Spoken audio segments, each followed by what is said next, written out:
కాస్త జ్వరంగా ఉండేసరికి చాలా విషయాలు మాట్లాడాలని ఉంది, కానీ కొన్ని విషయాలే ప్రస్తావిస్తున్నా, ఇంకో సందర్భంలో మాట్లాడాం.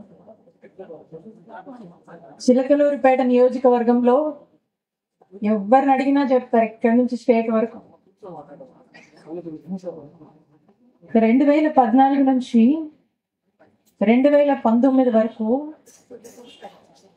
ఇక్కడున్నటువంటి ఈ ఎమ్మెల్యే ఎన్ని మోసాలు చేశాడు, ఎన్ని అరాచకాలు చేశాడు, ఆఖరికి జర్నలిస్టులను కూడా చంపించాడనేటువంటి విషయం రాష్ట్రం మొత్తం కూడా తెలుసు. అయినా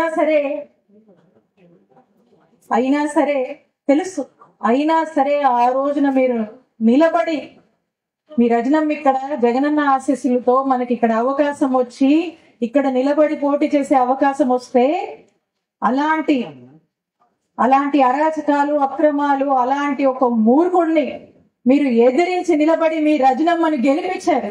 ఆ ఘనత మీకు దక్కుతుంది. మీ అందరికీ కూడా నేను ఎప్పటికీ రుణపడి ఉంటాను.